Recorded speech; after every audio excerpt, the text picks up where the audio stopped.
Tabarakalladzi biyadihil mulku wa huwa ala kulli syai'in qadir. Alladzi khalaqal mauta wal hayata liyabluwakum ayyukum ahsanu amala wa huwal azizul ghafur. Tabarakalladzi biyadihil mulku wa huwa ala kulli syai'in qadir. Alladzi khalaqal mauta wal hayata liyabluwakum ayyukum ahsanu amala wa huwal azizul ghafur. Tidak ada manusia yang bisa bangkit dari orang-orang mati kecuali Tuhan. Memang ada juga orang yang dibangkitkan dari antara orang mati, tetapi kan dia tetap mati lagi. Berbeda dengan Yesus. Yesus mati, bangkit, dan naik ke surga. Orang-orang lain itu hanya dibangkitkan oleh Yesus, tetapi dia akan mati lagi. Seperti Lazarus dibangkitkan oleh Yesus, kan tetap mati tua juga.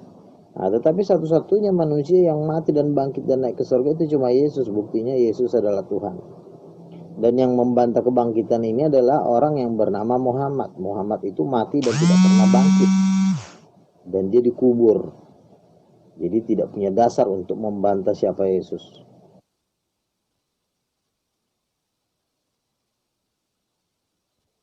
Saya tanya kepada Anda, yang mematikan Yesus itu kan manusia, disalib, ya,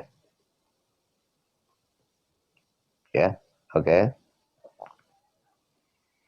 Saya berani jamin tuh bahwa Yesus itu bukan Yesus asli, bang, yang disalib itu, ya, gitu. Dan siapa yang membangkitkan Yesus setelah kematian? Ya, oke.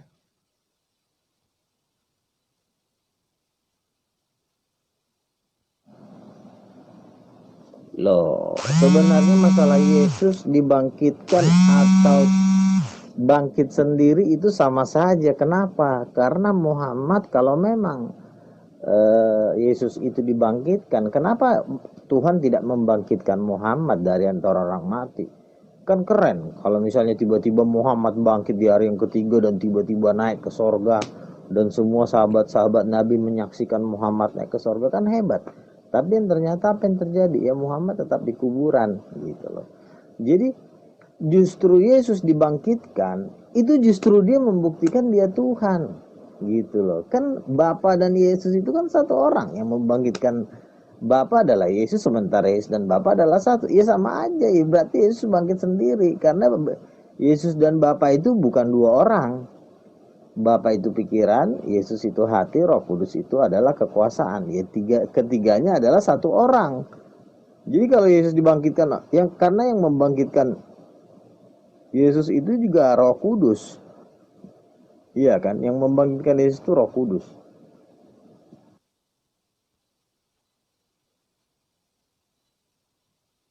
Bapak jelaskan apa ini maksudnya. Cukup lihat Yesus sudah cukup, karena Allah itu roh. Nah, apa hubungannya Yesus dengan Allah? Tidak ada dualisme antara Yesus dengan Allah, Pak.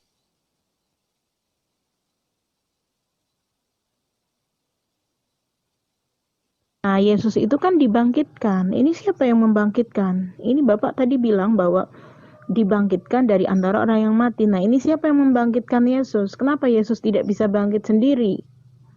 Artinya Yesus itu bukan Tuhan ya, Pak.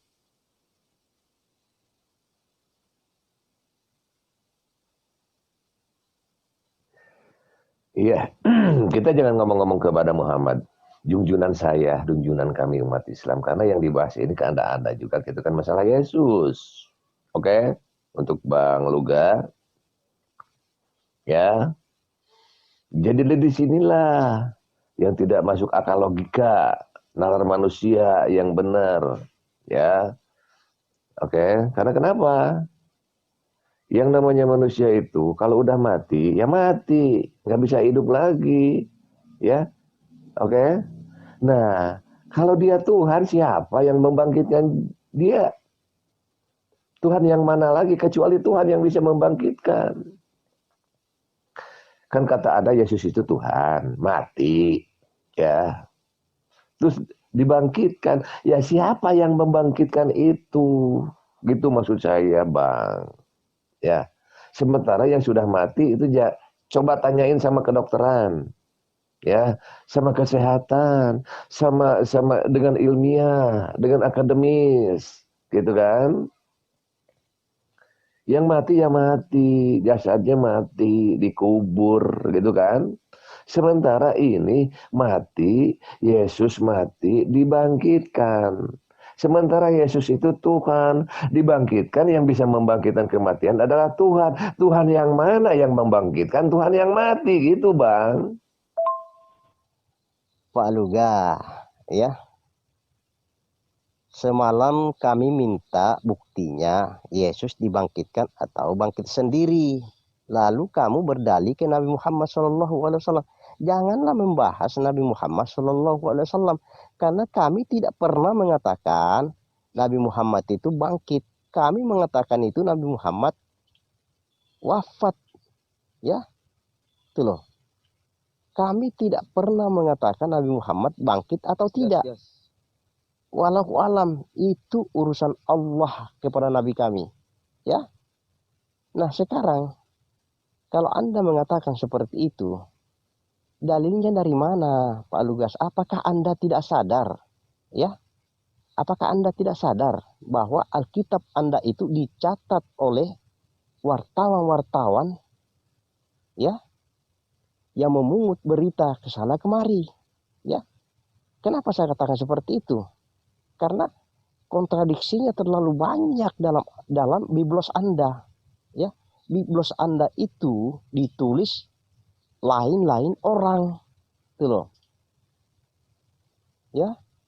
Alkitab saja di sampulnya itu sudah sesat. Kenapa? Apakah ini kan ditulis dengan bahasa Yunani konteks aslinya.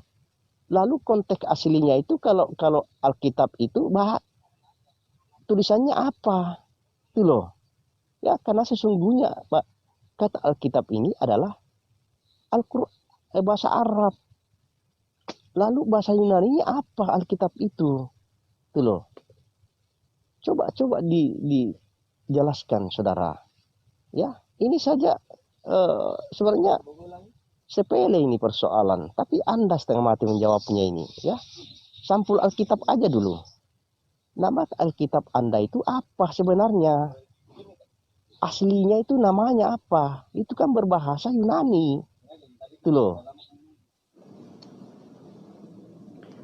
Yesus menyerahkan nyawanya. Karena kenapa? Bukannya Yesus tidak sanggup menyelamatkan diri. Karena waktu Yesus mau ditangkap juga ditanya, siapakah yang kamu cari? Akulah Yesus, akulah dia. Tiba-tiba itu pasukan jatuh, sampai 2 kali jatuh dan mundur ke tanah gitu loh. Jadi artinya sebenarnya tidak ada satu manusia pun yang bisa menangkap Yesus. Tapi karena Yesus menyerahkan diri, Pilatus juga mengatakan, aku berkuasa menyalibkan engkau. Yesus berkata, engkau sedikit pun tidak memiliki kuasa atas aku, karena jikalau tidak diberikan oleh kuasa yang dari atas. Terus yang ketiga, Yesus berkata, pada waktu Yesus mau ditangkap, apakah kamu tidak tahu bahwa aku bisa memanggil 12 pasukan malaikat berseru kepada Bapakku? Iya kan? Nah, oke. Terus yang artinya bahwa Yesus sebenarnya bisa menyelamatkan dirinya atau memukul habis atau membunuh semua tentara Romawi, itu bisa. Gimana Yesus tidak bisa membunuh tentara Romawi? Orang-orang mati aja dibangkitkan gitu loh. Harusnya tentara Romawi itu kalau dia tahu Yesus pernah bangkitin orang mati, harusnya udah nyerah. Wah, ini udah bukan kerjaan manusia lagi gitu loh kan. Terus yang kedua, Yesus dibangkitkan oleh Allah. Itu sebenarnya hanya bahasa saja, Pak. bahasa aja. Pada dasarnya Yesus itu bangkit sendiri gitu. Yesus dikatakan dibangkitkan itu hanya metode bahasa. Kenapa saya sekarang metode bahasa? Karena Yesus berkata aku dan Bapa adalah satu. Kalau Yesus dan Bapa adalah satu, bagaimana mungkin membangkitkan dan ada orang yang dibangkitkan gitu. Yesus itu posisinya adalah firman. Yang membangkitkan firman siapa? Ya tentu ya dia sendiri gitu kan. Hal ini terlihat dari ucapan Yesus. Yesus berkata bahwa Yesus itu dibangkitkan oleh Roh Kudus. Ingat, jangan katakan oleh Allah. Jangan dulu kau katakan oleh Allah. Perhatikan baik-baik ucapan Yesus. Yesus dibangkitkan oleh Roh Kudus. Roma 8 ayat 11 berkata, jika roh yang membangkitkan dia dari antara orang mati, roh itu juga akan membangkitkan kamu. Artinya, semua mujizat-mujizat Yesus itu dibangkitkan oleh Roh Kudus. Dan Yesus pun dibangkitkan oleh Roh Kudus. Nah, pertanyaannya, Roh Kudus ini siapa? Gitu loh. Dan ternyata Roh Kudus itu tidak lain dari Roh Yesus sendiri. Yesus itu yang mati adalah tubuhnya dan dia dibangkitkan oleh Roh Kudus. Nah, Roh Kudus itu adalah dia sendiri. Nafasnya sendiri. Roh Yesus itu disebut Roh Kudus. Nah, kalau Roh Kudus membangkitkan Yesus kan berarti dia bangkit sendiri.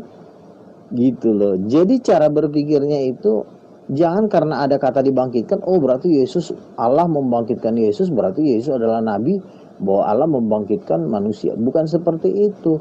Karena Yesus pun mengusir setan itu atas namanya sendiri. Bukan atas nama siapa gitu loh. Betul Yesus berkata atas nama Bapakku, tetapi kalau Yesus juga mengatakan atas namanya sendiri, berarti kan Yesus adalah Bapa itu sendiri. Yesus artinya satu dengan Bapa. Gitu. Jadi nah, terus yang poin terakhir, kalau Yesus memang dibangkitkan, pertanyaannya kenapa Muhammad tidak dibangkitkan? Kan betapa lebih bahagianya orang Islam seandainya Muhammad bangkit dari antara orang mati dan naik ke surga dan dia duduk di sebelah kanan Allah. Bukan. Lalu Anda mengatakan semalam ya, Yesus itu sudah naik di surga ya. Anda mengatakan semalam Yesus itu naik ke surga, duduk sebelah kanan Allah. Memang betul. Itu betul Pak Lugas ya.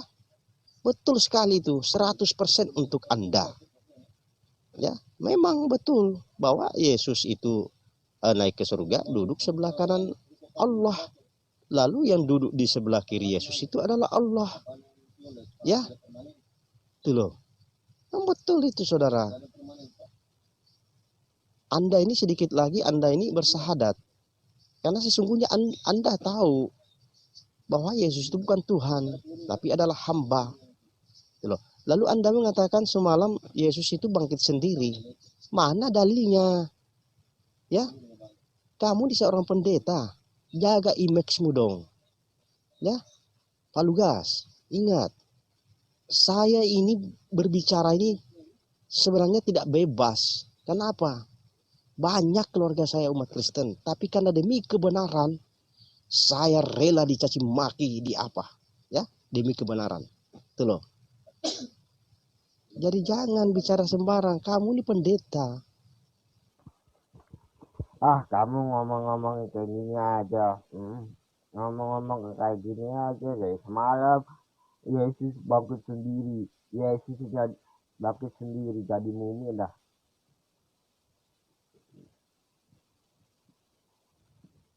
Yesus bangkit sendiri. Emang belum bangkit sendiri. Sementara Kamu itu dulu matematikanya dapat 2 ya Rosalba ya. Saya kasih contoh sama kamu. 10 sama dengan 5 tambah 5. Ya kan? 10 sama dengan 5 tambah 5. Lalu 5 tambah 5 sama dengan 10. Itu kan sama aja nilainya. 5 tambah 5 sama dengan 10. Baru dibalik 10 sama dengan 5 tambah 5. Nah sama ini kasusnya. Ini soal matematika ini sama dengan kasus Yesus dibangkitkan. Saya kasih contoh. Yesus dibangkitkan. Ya. Kamu harus belajar matematika nih. Saya ajarin kamu biar kamu nggak bodoh. Lihat. Yesus dibangkitkan. Yang bangkitkan Yesus siapa? Roh Kudus. Roh Kudus siapa? Rohnya Yesus. Sama aja bangkit sendiri. Ngaco. Pakai nalarmu, yang membangkitkan itu Roh Kudus. Kalau yang membangkitkan Roh Kudus, yang sementara Roh Kudus ciptaan Rabbi Allah, berarti yang membangkitkan itu bukan Roh Kudus, tetapi yang menciptakan Roh Kudus.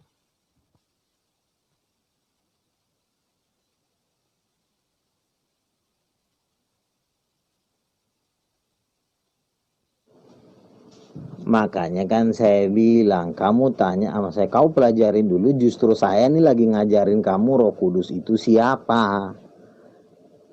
Yang udah gila adalah dikatakan Roh Kudus itu Jibril. Pertanyaannya, apakah Jibril bisa membangkitkan Yesus dari antara orang mati?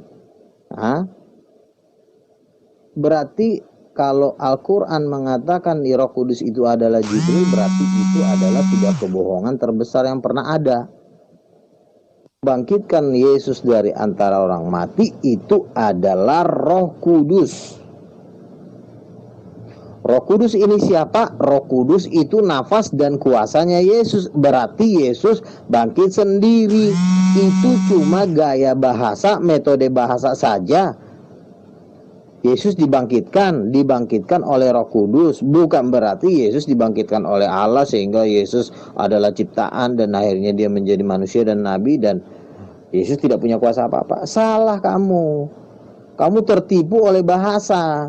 Kamu tertipu oleh kata dibangkitkan. Dua hal kamu tertipu. Kamu juga tertipu oleh kata utusan.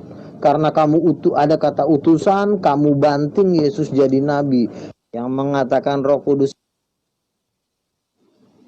siapa yang ngajarin kamu? Yang mengatakan Roh Kudus itu ciptaan Allah, siapa yang mengajarin kamu? Roh Kudus itu roh Tuhan. Roh Tuhan ciptaan Tuhan gitu. Ngaco. Nah itulah Bang Luga yang tidak masuk akal pikiran, nalar manusia. Kan itu kan kalau misalkan mau mengimani sesuatu itu harus tahu apa yang harus diimani gitu kan.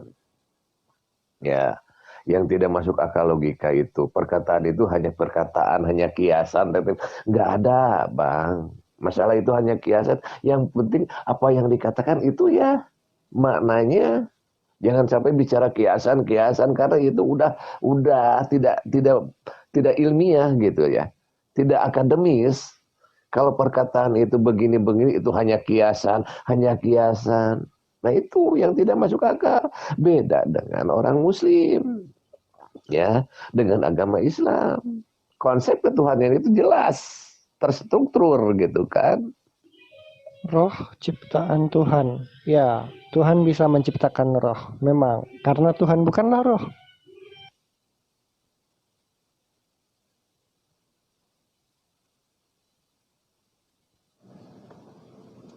Roh Tuhan itu bukan ciptaan Tuhan, namanya saja sudah roh Tuhan. Roh Tuhan ya adalah Tuhan. Dari kamu, dari mana kamu dapat roh Tuhan adalah ciptaan Tuhan? Jadi Tuhan menciptakan dirinya sendiri. Roh itu artinya sesuatu yang bergerak dan bertenaga, itu artinya roh. Berarti kalau Tuhanmu tidak punya roh, berarti Tuhanmu benda mati dan batu. Terus kalau rumah Tuhan itu Tuhan jadi rumah, atau Tuhan menciptakan rumah, atau manusia menciptakan rumah?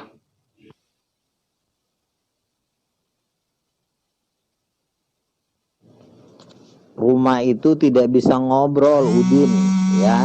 Rumah itu nggak bisa ngobrol. Tapi manusia bisa ngobrol sama Tuhan. Kamu bilang Muhammad ngobrol sama Tuhan. Berarti Tuhan itu punya roh. Kalau nggak punya roh mana bisa ngobrol? Itu namanya hasil dari proses penyusunan. Anda katakan di Alkitab satu buku itu yaitu caranya. Itu proses hasil dari proses penyusunan. Kenapa Pak Pendeta Luga yang terhormat, kenapa Anda nggak bisa nggak mengcounter VN saya? Kenapa? Manusia itu ciptaan Tuhan, manusia itu roh, manusia bisa ngobrol. Pada ending-endingnya tetap saja roh itu ciptaan toh, ciptaan Tuhan, sama seperti rumah Tuhan. Rumah itu adalah ciptaan juga.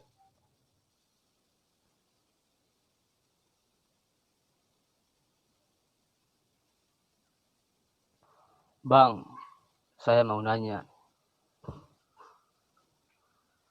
Dalam keyakinan orang-orang Kristen yang katanya mereka mempunyai terjemahan dari kitab Torah, itu klaim mereka ya.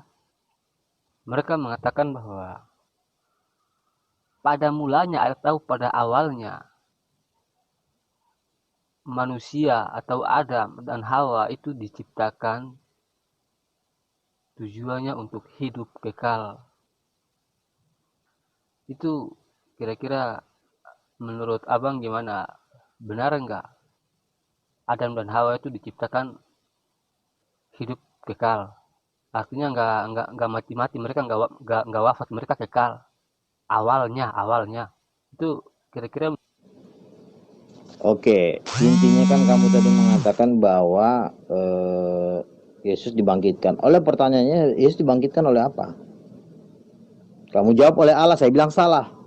Yesus dibangkitkan oleh Roh Kudus. Udah selesai. Dan ayatnya ada Matius 12 ayat 28, Roma 8 ayat 11 yang berbunyi, jika roh yang membangkitkan dia akan juga membangkitkan tubuhmu yang fana ini. Itu Roma 8 ayat 11. Matius 12 ayat 28 berkata, jikalau aku mengusir setan dengan kuasa roh Allah, maka kerajaan Allah sudah datang kepadamu. Artinya Yesus dibangkitkan oleh Roh Kudus. Saya nggak percaya itu sih, bro, coy. Nggak percaya si HWH itu mau menyebarkan agamanya Kristen itu. Dari mukanya, dari segi bicaranya juga kayaknya seorang pembohong. Masa menyebarkan agama yang benar itu dari seorang pembohong? Apakah benar nggak? Hidup kekal bukan. Yang namanya Adam dan Hawa itu bisa punya umur panjang karena mereka memakan buah kehidupan. Yang dilarang adalah buah pengetahuan.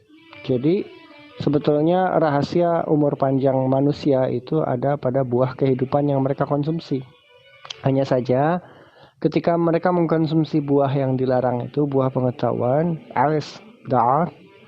maka umur panjang mereka itu hilang karena seperti racun kan, buah pengetahuan itu. Nah, antitoksinnya adalah buah kehidupan, tetapi mereka tidak bisa memakan itu lagi. Jadi pendek umurnya, tetapi pendeknya satu harinya bagi pencipta adalah 1000 tahunnya manusia. Makanya umur Adam itu sampai 930 pada waktu itu. Seandainya dia mengkonsumsi lagi itu buah kehidupan, umurnya memanjang begitu. Jadi bukan manusia diciptakan untuk hidup abadi, tapi hidup abadi itu juga ada rahasianya, makanannya dia itu. Jadi konsep penciptaan Adam menurut orang-orang Kristen itu salah ya. Maksudnya tujuan penciptaan Adam dan Hawa itu untuk hidup kekal, awal mulanya untuk hidup kekal, jadi nggak mati-mati. Jadi kan mereka katakan bahwa penciptaan Adam dan Hawa itu kan, Adam dan Hawa diciptakan bukan untuk mati tapi untuk hidup kekal. Kalau bukan untuk mati ya mereka abadi. Sama dengan Yahweh kan, Hasya.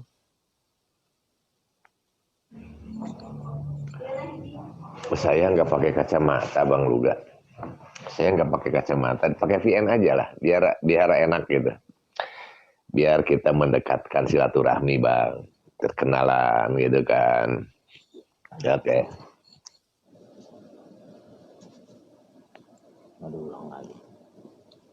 Oke.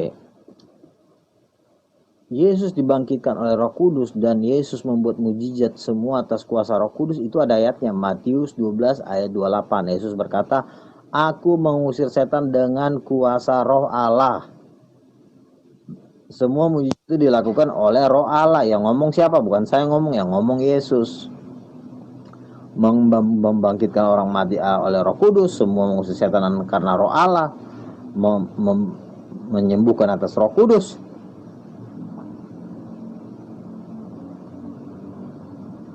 Dan Roh Kudus itu turun atas nama Yesus. Berarti Roh Kudus itu pemiliknya Yesus karena turun atas nama Yesus. Karena kalau tidak atas nama Yesus, Roh Kudus tidak akan bergerak.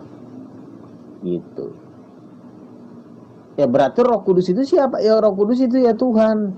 Itulah yang seperti burung merpati yang turun atas itu. Gini loh, dari tadi saya katakan bahwa saya itu tidak mempersoalkan siapa penyusunnya atau siapa penulisnya. Terbukti lagi Yesus mengusir setan atas kuasa rohnya Bapa, yaitu Allah yang Maha Kuasa. Kau membongkar kedokmu sendiri loh.